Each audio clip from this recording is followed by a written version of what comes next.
کیونکہ مجھے خاموشی اچھی نہیں لگتی، دل ڈوبتا ہے۔ تمہیں پسند نہیں تو لو اپنی پسند کا لگا لو کوئی سانگ، کافی اچھی کلیکشن ہے یہاں۔ وہ اس کے ہٹ درم انداز پر باہر آئی۔ اس نے آراز کے ہاتھ سے ریموٹ لے کر رینڈملی بٹن اس لیے پریس کیے کہ گانا بند ہو جائے گا، مگر جہاں پہلے صرف آڈیو پلے تھی اب وہاں رومانٹک بولڈ سی فرینچ کسنگ ویڈیو چلنے لگی، جسے دیکھ کر لوشے کے ہاتھ سے صدمے کے سنگ ریموٹ چھوٹ کر نیچے جا گرا۔ وہ لٹھے کی مانند سفید پڑ گئی۔ سکرین پر چلتے جذبات بڑھاتے مناظر اس وقت ان دونوں کی آنکھوں کے سامنے تھے۔ آراس نے چونک کر لوشے کو دیکھا جو پتھرائی تھی، لیکن پھر جسے ہوش اس کے انگ انگ میں تب اترا جب وہ سکرین پر چلتے مناظر دیکھنے لائق نہ رہے۔ یہ اسے بند کرے۔ ہوش کرنٹ کی طرح جسم میں واپس آتے ہی وہ چہرہ دوسری طرف موڑ کر جیسے بوکھلا کر چیخی۔ آراس نے لبوں کو باہم میچ کر مسکراہٹ دبائی اور جھک کر ریموٹ اٹھاتے گانے کو پہلے آڈیو پر سیٹ کیا، پھر ساتھ ہی بند کر دیا۔ لوشی ابھی تک اس منظر سے حائف پوری کانپ رہی تھی جو اس کی نظریں دیکھ چکی تھی۔ اس کا پورا وجود سہما تھا، رونگٹے کھڑے تھے۔ اسے لگا کاش زمین پھٹ جاتی، وہ اندر دھس جاتی، پر یہ سب دیکھنا نہ پڑتا۔ اپنی آنکھوں سے وہ سب کیسے جھٹکے سمجھ سے باہر ہوا۔ یہ کیا گند بھرا ہوا ہے اس میں آپ کو شرم نہیں آتی؟ وہ گانا بند ہونے پر اپنے پورے جسم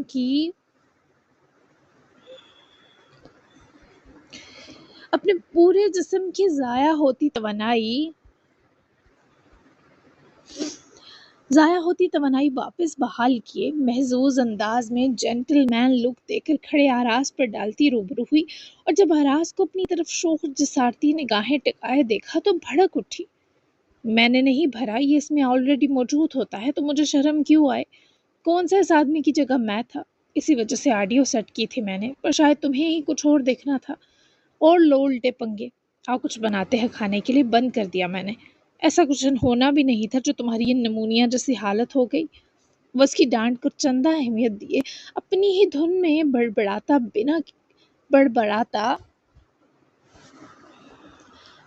ہوا کچن میں چلا گیا، جبکہ اس کے جانے کے بعد بھی لوشے سیاہ LCD سکرین کو ایسے گھورتی رہی جسے ابھی تک اس منظر میں ہی الجھی ہو۔ اس کے رونگٹے ابھی تک کھڑے تھے، آنکھوں میں خوف بھی بدستور قائم تھا۔ مجھے معاف کر دے اللہ، ایسا سب نظروں میں آیا۔ وہ کچھ پل خود کو کمپوز کرتی رہی، پھر جھجکتے ہوئے کچن میں داخل ہوئی، جہاں وہ چکن کا پیکٹ نکال کر مڈ ریک پر رکھنے کے بعد مزید چیزیں فریج سے نکال رہا تھا۔ کنکھیوں سے اس نے لوشے کو مجرمانہ سی چال چلتے کچن میں آتا دیکھے توجہ فوراً اس کے توبہ شکن سراپے سے ہٹائی تاکہ وہ مزید برا محسوس نہ کرے۔ چکن قورمہ بنا لیتے ہیں، روٹی تم بنا لینا، مجھے نہیں آتی بنانی، بیلنے والا کام مشکل ہے۔ چکن قورمہ کی ترکیب میں نے انٹرنیٹ سے لی ہے، آسان ہی ہے۔ تھوڑے وائٹ زیرے والے چاول بھی بنا لیتے ہیں، میرے خیال میں یہ بھرپور کھانا ہے۔ وہ اپنا فون جس پر ترکیب لکھی تھی اسے فون ہولڈر میں لگا کر شیلف پر ریک پر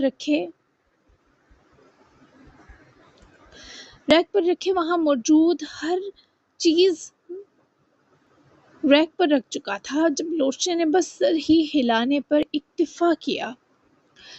پہلے زخم پر کچھ لگا لینا، وہ نرمی سے بولی تو آراس نے اسے سرسری دیکھا۔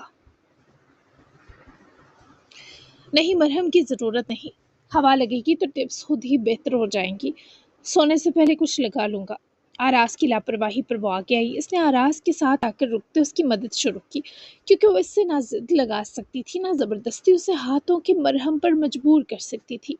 نہ جانے کے اوپر ناشتے کی طرح وہ اس وقت آپس میں جڑے نہ لگے، بلکہ دونوں نے یہ سب بہت چپ چاپ اور خاموشی سے بنایا۔ سب کچھ 1 سے سوا 1 گھنٹے میں بن گیا اور لوشی اور آراس نے سارا کھانا کچن والے چھوٹے ڈائننگ ٹیبل پر بھی لگا دیا تو شام کے 6:15 بج چکے تھے۔ آراس نے کرسی سنبھالی تو وہ بھی پانی کی بوتل اور گلاس لا کر ٹیبل پر رکھتی دوسری کرسی پر چپ چاپ بیٹھی، لیکن اس کی فکر مند نظریں ابھی بھی آراس کے ہاتھ پر ہی ٹکی تھی۔ ایک تو قدرے بہتر تھا، پر سیدھے والے ہاتھ کے الٹے حصے پر زخم نظر آ رہے تھے جیسے جلد چھل سی گئی ہو۔ میرے زخمی ہاتھ پر توجہ دینا بند کرو لوشے، کھانا ڈالو پلیٹ میں، ٹھنڈا ہو جائے گا۔ وہ اسے اپنے ہاتھ کی طرف متوجہ پائے نرمی سے ڈانٹ گیا۔ جب پتا ہے میری توجہ کا تو کیسی ضد لگا رکھی ہے، کوئی موئسچرائزر ہی لگا لیں ہاتھوں پر۔ وہ بھی جواباً اسے ڈانٹنے سے خود کو روک نہ سکی، جبکہ آراز اس کے سامنے ہی اٹھا باہر نکلا۔ پھر کچھ دیر بعد جب واپس آیا تو اس کے ہاتھ میں ایک ہاتھوں پر لگانے والی کوئی کریم تھی۔ اس نے لوشے کے سامنے بیٹھ کر وہ کریم اپنے دونوں ہاتھوں کی بیک سائڈ اچھے سے لگائی کہ جو کنارے سوجے تھے اب وہ خشک نظر نہ آ رہے تھے۔ اب خوش ہو؟ لگا لیا، اب کھانا شروع کریں؟ وہ اس کریم کو وہی میز کی ہموار سطح پر رکھے لوشے کو دیکھ کر بولا، جس نے آنکھوں میں نرمی بھر کر سر ہلایا۔ بہت شکریہ آپ کا۔ لوشے نے اپنے لیے پلیٹ اپنے سامنے کی تو آراز نے اسے قورمہ اپنی پلیٹ میں ڈالتے دیکھا، جس نے بس گریوی لی۔ آراز نے اس کے چمچ چھوڑتے ہی خود چمچ پکڑ کر چکن کے 2 پیس لوشے کی پلیٹ میں ڈالے تو وہ نفی کرتی آراز کو دیکھنے لگی۔ یہ چکن پیس بھی لو، دیسی مرغی تھی، یہ فارمی زہر نہیں ہے، بے فکر ہو کر کھاؤ۔ آراز نے خود روٹی بھی اسے نکال کر توڑتے دی، جبکہ خود بھی وہ آدھی روٹی اور تھوڑا قورمہ چاول کے ساتھ بھی کھانے والا تھا۔ کھانا دونوں نے ایک بار پھر خاموشی سے کھایا، جبکہ آراز نے اسے خود ہی اٹھ کر پلیٹ سمیٹتے دیکھا۔ پھر وہ سب برتن لے جا کر سنک میں رکھے گلاس لینے پلٹ کر آئی، مگر وہ آراز کے ہاتھ کی گرفت میں تھا اور آراز کی نظریں لوشے کو سر سے پیر حسارے ہوئے تھی۔ گلاس دے دیں، اسے بھی دھونا ہے۔ آلوش نے ہاتھ آگے کیا تو آراز نے گلاس اٹھا کر اسے پکڑایا تو دونوں کے ہاتھ مس ہوئے، لیکن وہ جلدی سے گلاس لیے سنک کی طرف گئی۔ آراز وہیں بیٹھ کر اس کی پشت کھورتا رہا جب تک لوشے نے پلیٹیں اور برتن نہ دھو لیے۔ پھر وہ سنک اور آس پاس کی جگہ صاف کیے پلٹی تو آراز ابھی تک اسے ہی تاڑ رہا تھا۔ اس کی ایسی نظروں پر لوشے کا روم روم لرز گیا۔ گرین ٹی بنا دو، آراز کی فرمائش پر وہ ناسمجھی سے اسے دیکھنے لگی۔ وہاں ٹی بیگ ہوگا، اسے بس گرم پانی میں ڈبونا ہے، کسی طرح کا میٹھا یا نمک نہیں ڈالنا۔ اگر سمجھ نہ آئے تو بس 1 کپ پانی گرم کر دو، اچھے سے ابلتا گرم۔ اس کے اشارے پر گھومی جہاں گرین ٹی بیگز کا پورا ڈبہ پڑا تھا۔ آپ باہر چلے جائیں، میں بنا کر دے دیتی ہوں۔ آراز کی یہاں بیٹھنے کی وجہ سے وہ بالکل بھی کمفرٹیبل نہ تھی، تبھی مجبوراً اسے کہہ بیٹھی، کیوں جاؤں؟ تمہیں کچھ کہہ رہا ہوں کیا لوشے؟ اب تو تمہیں ہاتھ بھی نہیں لگا رہا، پھر میرے یہاں بیٹھنے سے کیا مسئلہ ہے تمہیں؟ وہ ٹی بیگ باکس سے نکال کر پلٹی اور ایک بے بس نگاہ اس چڑے آدمی پر ڈالی۔ مسئلہ کیا ہے کاش میں بتا سکتی۔ وہ دل میں کرب سے سوچ کر رہ گئی، لیکن آراز کی برہم نگاہوں کے پیش نظر نفی میں گردن ہلا گئی۔ کوئی مسئلہ نہیں، آپ بیٹھ جائیں یہیں۔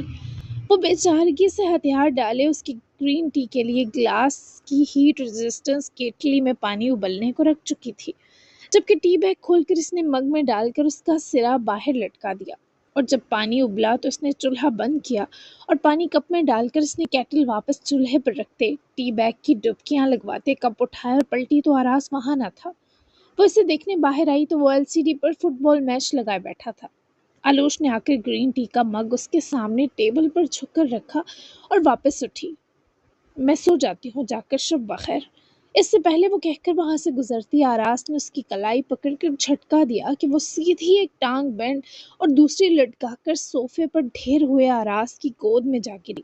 اس گرنے کے لیے وہ ہرگز تیار نہ تھی، نہ ہی آراز اپنے اس بھونڈے عمل کی کوئی وضاحت رکھتا تھا، کیونکہ چونک تو وہ دونوں ایک سا گئے۔ کیا چاہتی ہو لوشے؟ گائے کی طرح میرا ہر کہا مانتی رہو اور مجھ پر کوئی اثر بھی نہ ہو اس کا؟ وہ خود کو آراز کی بازوؤں کی گرفت میں پائے اس کے اس قدر قریب تھی کہ دونوں کے چہروں کا فاصلہ نہ ہونے کے برابر تھا۔ اس کی گرم دہکی بے صبر سانسیں آلوش کے چہرے کے دخال میں کھلنا چاہتی تھی۔ کیسا اثر؟ وہ اتنی نزدیکی میں ہمت کی اس کی آنکھوں کا سرخ پن دیکھتے بولی تو اس لڑکی کی آواز کپ کپ آ گئی۔ کیا اتنی بے وقوف ہو تم؟ الٹا مزید تحش میں آتے لب بھیجتے بولا تو لوشے نے اس سے نظریں چرانی چاہی۔ نہیں، بے وقوف نہیں ہوں، سب کچھ بتا چکی ہوں، اس کے باوجود آپ ایسا کریں گی تو میں آپ کو بتائے بنا یہاں سے بھاگ جاؤں گی آراز۔ لوشے کو ہمت کر کے دوبارہ اس کی آنکھوں میں دیکھنا پڑا۔ وہ ڈبڑوں میں آتے تناؤ سمیت اسے سرد نظروں سے گھورا۔ بھاگ کر جاؤ گی؟ اس طرح کی جنت سے، اس طرح کے محافظ سے؟ وہ تلخ ہوا تو اتنی نزدیکی کے باوجود وہ کربناک مسکرائی کہ آراز کے سارے جذبات برف کر گئی۔ کیسی جنت؟ یہ جنت ہے جہاں میں اپنی مرضی سے نہیں آئی، یہ محافظ جو مجھے میری خوشی کے بنا چھونے کی کوشش کر رہا ہے۔ مجھے کوئی رشتہ یا تعلق تھوڑی بنانا ہے آپ سے جو میں یہ سب چاہوں گی۔ پہلے ہی سب کی نظروں میں بہت چھوٹی ہو چکی ہوں. یہ سب مجھے اور حقیر کر دے گا. آپ اپنے اس مردانہ فطری احساس کو کنٹرول کریں کیونکہ اس کا کوئی انجام نہیں. پلیز آراز، میں آپ کے ساتھ کیسے عاملی کیوں ہوں اسے بھولنے کی کوشش بھی مت کیجیے گا. وہ اس کا ہاتھ اپنی ذہنی کمر پر جکڑتا محسوس کرتی اختتام تک اپنی آواز دل خراش کر گئی، جبکہ آراز نے اسے چہرے کے اتنے نزدیک کر دیا کہ دونوں کے ماتھے بس ٹکرانے کو تھے. اگر میں تمہیں کہوں کہ میں تمہیں اپنا عادی بنانا چاہتا ہوں پھر؟ وہ اس سے دور ہٹنے کی کوشش میں تھی اور وہ اسے قریب کر رہا تھا. دونوں کی قوت ایک دوسرے کے خلاف لگتی منظروں کو آگ لگا رہی تھی. عادی لیکن کیوں؟ وہ سخت دکھی ہو کر منمنائی. کیونکہ میں اس جیسے بھی آ کر ساتھ عاملی لڑکی میں ہی اپنی منزل چاہ سکتا ہوں کل کو. تمہیں کیا لگتا ہے میں تمہیں چھوڑوں گا یا کسی اور عورت کا سوچوں گا؟ جب 2 دن میں ہی میری ہر سوچ تم اپنی جانب کھینچ چکی ہو تو اس سے میں نکل سکتا ہوں کبھی کیا؟ محبت پیار کا مجھے نہ پتا ہے نہ کبھی اس کا ارادہ ہے، لیکن میں اپنی ملکیت میں آئے انسان ہوں یا ہر چیز دسترس سے نکلنے نہیں دیتا. کسی اور کے لیے چھوڑنا تو ناممکن ہے. وہ 2 دن میں ایسے ہو جاتے. آراز ادریس سے خوفزدہ تھی تو مزید اس کے ساتھ رہ کر اس کے جنون میں اضافہ کیسے کرنے پر دل بڑا کرتی. ابھی بھی اس کے رونگٹے کھڑے تھے، حالانکہ وہ ایک جائز قربت میں جکڑی تھی. میں کیا کروں تو کیا چاہتے ہیں آپ مجھ سے؟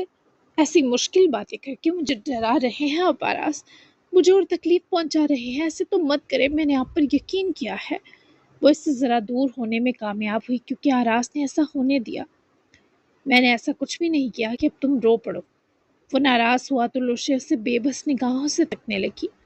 ہاں کچھ نہیں کیا، ٹھیک کہہ رہے ہیں آپ. وہ پلکوں کو نم کیے آنکھیں جھکا گئی تو آراز کو برا لگا، خود پر غصہ آیا. اچھا آئی ایم سوری، رو تو مت. دیکھو میں تھوڑی بکواس حرکتیں اور باتیں کر دیتا ہوں پر دل کا برا نہیں ہوں. مجھے شرم آ رہی ہے پھر سے، اپنی عمر کا بھی لحاظ نہیں. اور تم چھوٹی ہو کر بھی کتنی میچور ہو لوشے. وہ اپنے اس جذباتی پن پر افسوس کر اٹھا. کیا کرتا، وہ بے بس ہو کر رو دیتی تھی.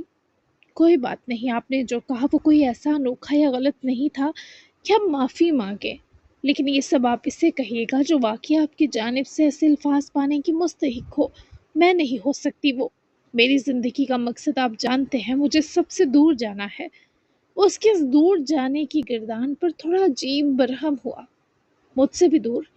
یہ سوال لوشے نے ہرگز امید نہ کیا تھا. تبھی وہ حیران و پریشان آراز کا منہ تکنے لگی. جی آپ سے بھی دور.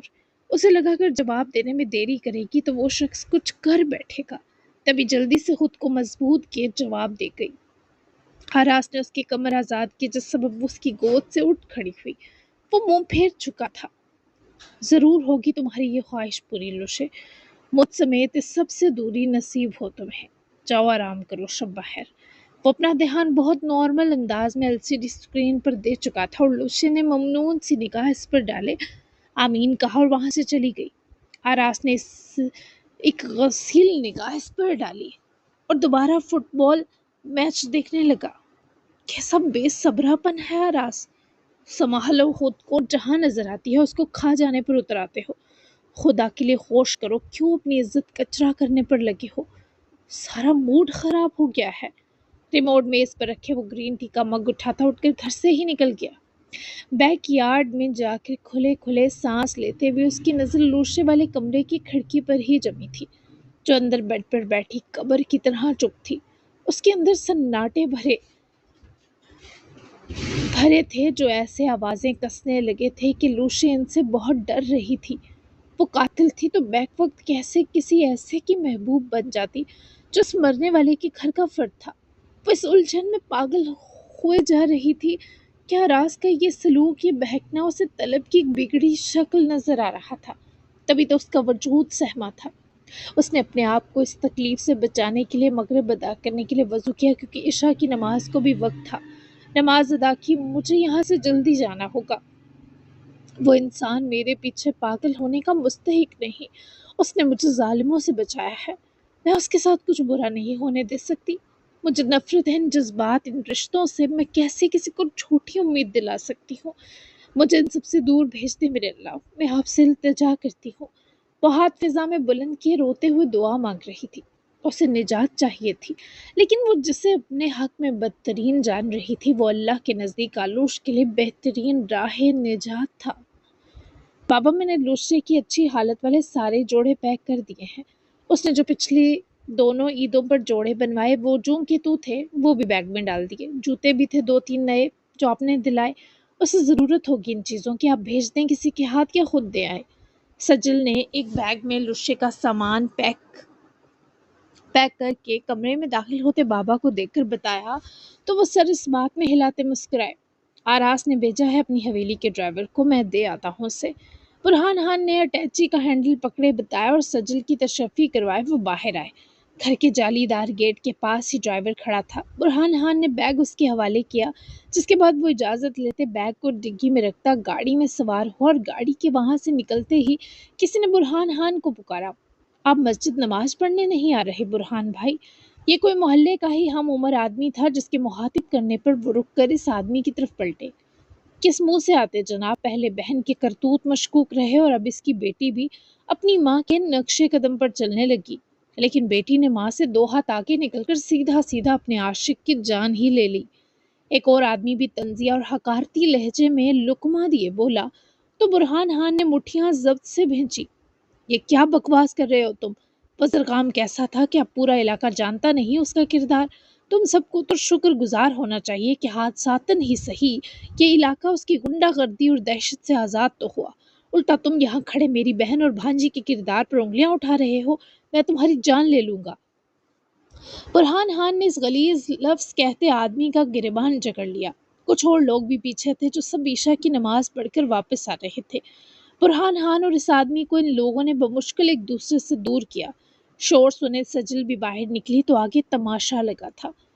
آپ کس کا منہ بند کریں گے برہان خان؟ وہ آپ نے سنا نہیں، وقت پرورش کرتا ہے، ہاتھ سے ایک دم نہیں ہوتے۔ پورا علاقہ یہی کہہ رہا ہے کہ آلوش حیدر قاتل ہے، اور یہ بھی کہ اسے سزا مل کر رہے گی۔ مرنے والا جیسا بھی تھا ایک زندہ جان تو تھا، اور ویسے بھی آلوش حیدر کا اتنی رات کو گھر سے باہر کیا کام تھا اگر عاشقی کا چکر نہیں ہے؟ کوئی جواب آپ کے پاس؟ ایک اور مجمع میں سے آدمی للکار کر بولا تھا۔ برہان خان اس وقت سخت تکلیف سے دوچار اور بے بس نظر آئے، تبھی روڈ پر جاتی گاڑی ٹھیک اس تماشے کے پاس رکی تھی۔ آرائس جو آراس سے بات کر کے اسے سخت نتائج سے ایک بار ڈرانے جا رہا تھا، اسے امید نہ تھی راستے میں اسے ایسی تفریح ملے گی۔ وہ جب گاڑی روک کر باہر نکلا تو کئی علاقے کے لوگوں کی نظریں اس کی سمت بڑھی، اور سجل نے آگے بڑھ کر اپنے بابا کا دفاع کیا۔ مہروز اور شمیم بھی شور سن کر دروازے تک آ چکے تھے، پر ان ماں بیٹے میں اتنی ہمت نہ تھی کہ باہر نکل کر کسی کا سامنا کرتے۔ میرے پاس ہے جواب، وہ اتنی رات اس لیے گھر سے بھاگی کیونکہ میرے ہی لالا نے اسے صرف اس لیے ہراس کرنے کی کوشش کر کے ڈرایا کیونکہ بابا نے گھر میں آلوش کو بہو بنانے کی بات کر دی تھی۔ یہی میرے معزز لالا، مل گیا جواب۔ وہ زرغام گھٹیا تھا، میرے لالا بھی گھٹیا ہیں، سب میں جو معصوم ہے وہ میری بہن لوشے ہے۔ سنا تم نام نہاد عزت داروں نے؟ یہ سب سجل نے جس طرح چیخ کر وہاں جمع ہوتے بہت سے علاقے کے لوگوں پر کھولا۔ شمیم اور مہروز کی تو حلق میں جان پھنس چکی تھی، خود برہان خان کے لیے یہ کسی دماغی جھٹکے سے کم نہ تھا۔ سب علاقے کے لوگ حقارت سے مہروز خان کو دیکھ رہے تھے جو اپنی ماں کے پیچھے چھپنے کی ناکام کوشش کر رہا تھا۔ کیڑے پڑے تجھے سجل، اس منحوس کا دفاع کرنے کے لیے تو نے اپنے عزت دار بھائی کا کردار بیچ چوراہے پر اچھال دیا۔ برہان خان، اس لڑکی کو آپ چپ کروائیں گے یا میں اس کی جان لوں؟ شمیم کے اندر کی وہ بیٹے کو چاہنے والی ممتا تنتنا اٹھی، جبکہ برہان خان اور سجل نے ایک دوسرے کی طرف دیکھا۔ آرز تو رضائی بڑی دلچسپی کے سنگ گاڑی سے لگ کر کھڑا یہ سارا تماشا دیکھ رہا تھا۔ کیا سجل خان سچ کہہ رہی ہے برہان خان؟ بتائیں سب لوگوں کو۔ مجمع میں کھڑے عزت دار آدمی ایک ساتھ بول اٹھے۔ مہروز کی آنکھوں میں اس وقت اہانت پر سرخی تھی، جیسے وہ سجل کی گردن دبا دینا چاہتا ہو۔ ہر کوئی ساکن تھا۔ سجل بلا وجہ تو اتنا بڑا الزام اپنے ہی بھائی پر نہیں لگا سکتی تھی۔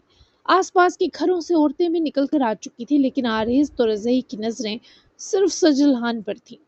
آپ اس بدبخت کو اس کی سزا دیں خان، ہمارا بیٹا ایسا نہیں، کیسی بہن ہے تو سجل، مر جا منحوس۔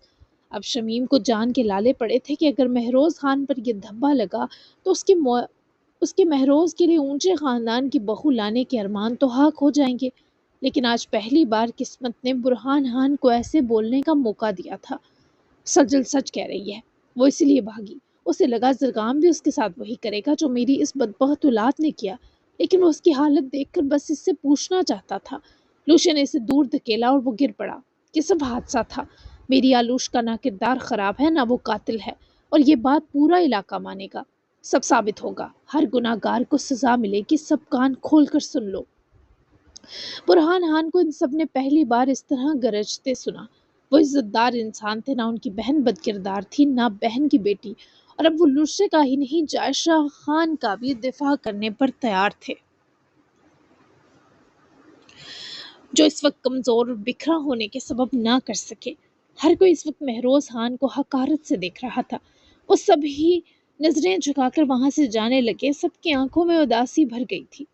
تم بھی دفع ہو جاؤ، یہاں تمہارے لیے تماشگاہ سجا کر نہیں بیٹھے ہم۔ سجل جو کب سے آریز کی شکل برداشت کر رہی تھی، آخر ضبط کا پیمانہ لبریز ہوتے ہی چلائی، جس پر وہ گاڑی سے ٹیک ہٹاتا اس سے پہلے سجل کی طرف بڑھتا۔ مہروز خان ناک کے نتنے پھیلاتا گیٹ سے آگے ہوتے سجل کی طرف بڑھا اور اسے برہان خان، شمیم اور آریز تورزے کے ہوتے ہی گردن سے دبوچ لیا۔ سجل کا سانس دم گھٹنے پر رکا۔ برہان خان نے بہت کوشش کی مہروز کے ہاتھ سے سجل کی گردن چھڑوانے کی، پر مہروز یوں تھا جیسے سجل کو مار ڈالے گا۔ کوڑا کرتی تو نے میری عزت، میں تجھے زندہ نہیں چھوڑوں گا سجل، تجھ جیسی بہن پر لعنت ہو۔ مہروز نے دونوں ہاتھوں سے سجل کی گردن زور سے دبا رکھی تھی کہ برہان خان اپنے ہی بیٹے کو جانوروں کی طرح مکے مارتے دھکیل رہے تھے کہ کسی طرح وہ سجل کی گردن چھوڑے، جبکہ آریز جو یہ سب دیکھ کر رک گیا تھا۔ جب سجل کی جان نکلنے کے دہانے پہنچی تو وہ بے ارادہ آگے آیا اور پوری قوت سے اس نے مہروز خان کو پکڑ کر سجل سے دور دھکیلا۔ سجل کی گردن عین دم نکلنے کے کچھ سیکنڈ پہلے مہروز کے ہاتھوں سے چھوٹی تو وہ بری طرح گہرے گہرے سانس لیتی بابا کے سینے میں جا چھپی، جبکہ آریز نے زمین پر جا گرتے مہروز خان کو اس کی قمیض کی گریبان سے دبوچ کر اٹھایا۔ شمیم جسے اپنی بیٹی کے بچ جانے کا دکھ تھا، وہ مہروز کے لیے آریز کی طرف دوڑی، لیکن آریز نے ہاتھ کے اشارے سے شمیم صاحبہ کو وہیں رک جانے کا تنبیہی حکم دیا۔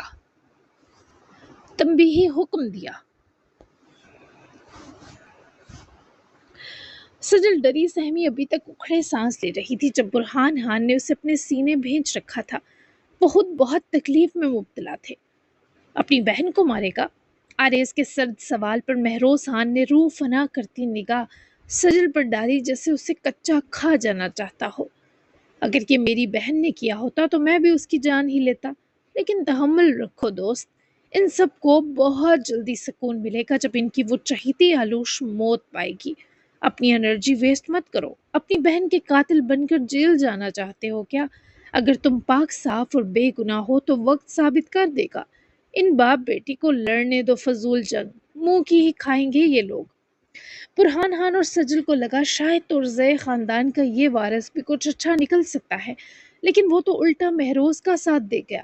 شمیم بھی فخریہ مسکرائی اور پلٹ کر اس نے برہان اور سجل کو ایک سی نفرت سے دیکھا، جبکہ آریز نے سجل خان کو ایسے دیکھا جیسے کہہ رہا ہو یہ رہا مجھ سے بکواس کرنے کا بدلہ۔